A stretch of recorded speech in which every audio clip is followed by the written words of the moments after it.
A thin rope dug into her wrists as she dangled from the old oak tree, rainwater dripping from her hair, her breath trembling in the cold. Villagers shouted curses, calling her a thief, a girl who stole a single piece of bread.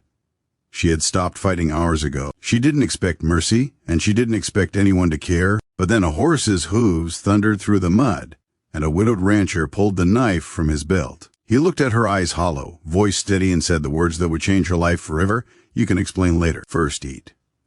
She didn't know it then, but this man, broken by his own losses, was about to save more than just her life, and she would save his heart. She lay in the mud after he cut her down, coughing and shaking. The bread she had stolen was still on the ground, soaked by the rain. The rancher picked it up, brushed off the dirt, and pressed it back into her hands. Eat, he repeated. His voice carried no judgment, only a quiet, aching sadness. Chapter 1 began the moment she took the first bite. She ate slowly, her swollen wrists throbbing, her stomach burning, as it finally received the food it had begged for. The villagers stayed silent, confused and ashamed. Nobody dared argue with the rancher, not after what he'd been through. He was known only as Mr. Cade, the widower, a man who once had a wife with a smile bright as spring and a little boy who rode on his shoulders. A fire had taken them both 2 winters ago. Since then, Cade spoke little, kept to his ranch, and touched nothing he didn't need to. Yet today, he had stopped for her. She didn't understand it. When the girl finally tried to stand, her legs gave out. Cade caught her before she hit the mud again, lifting her gently as if she weighed nothing. Why help me?" she whispered. He didn't answer. Maybe he didn't know. That night, the storm followed them as he carried her into his ranch house. She had never seen a place so quiet, dust on shelves, dishes untouched, walls that carried the weight of silence. Cade wrapped a blanket around her shoulders, set a plate of warm stew in front of her, and stepped back. "You can leave in the morning," he said. "Just eat now. Rest." But when she tried to eat, her hands shook too hard. Cade noticed. He pulled out a chair opposite her, sat down, and waited. No pressure, no question. After a long minute, she whispered, "My name. It's Lyra." Cade nodded. Cade. Silence lived between them, but it wasn't uncomfortable. It was healing. Days passed. Lyra stayed only because she could barely walk. Cade let her. He offered her breakfast every morning and asked for nothing in return. He didn't treat her like a burden or a criminal. He treated her like a human being.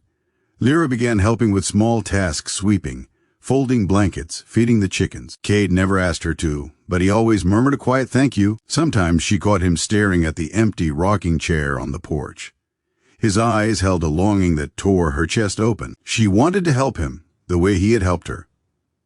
But she didn't know how. One afternoon, as they repaired a fence together, Lyra asked the question she had held in her heart since the first night. "Why did you stop when you saw me hanging there?" Cade wiped the sweat from his brow, hesitating. "Because I knew what it felt like to lose everything, and I saw that same look in your eyes." He paused. "And because my son would have wanted me to."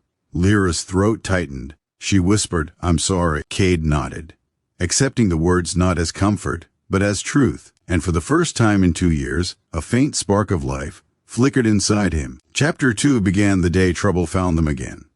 The villagers didn't forget. A few of them rode to Cade's ranch, furious that he had interfered in their justice. They wanted Lyra gone, punished properly. Lyra stepped forward, ready to surrender herself. But Cade moved in front of her. "She works here now," he said firmly, "and she's under my protection. She's a thief." One man spat. Cade's jaw tightened. "And you think starving folk deserve a rope?" His voice wasn't loud, but it carried weight more than the men expected. They backed off, grumbling, but the threat lingered. Lyra trembled after they left. "You shouldn't have done that. They'll only make trouble." Cade turned to her, gaze steady. "I've lived through the worst a man can survive. Trouble doesn't scare me anymore." Tears blurred her eyes. She had been defending herself all her life. This was the first time someone defended her. Slowly, something fragile and beautiful grew between them. Lyra brought laughter back to the house, soft at first, then steady. Cade fixed the old rocking chair and placed it back on the porch. Sometimes they sat together in quiet, watching the sunset, not as savior and saved, but as 2 broken souls learning to breathe again. One night, as they shared a simple dinner, Lyra finally said the word she'd swallowed for weeks. "You saved me." Cade lifted his eyes. You saved me too." She didn't realize how much he meant it until he gently placed his hand over hers. No rush, no promises, just connection, real, honest, grounding. Two lives that once hung by threads now held each other steady. Their story spread across the town, not a tale of a thief and a rancher, but of compassion in a world that had forgotten mercy. And by the time the first spring blossoms opened across the ranch, Lear and Kate had built something new, something stitched from forgiveness, courage, and second chances. Not everyone gets rescued from the rope. Even fewer get rescued from loneliness. But sometimes, two broken people meet at the exact moment they are needed most. And sometimes a simple act, eat first, becomes the beginning of a life worth living again.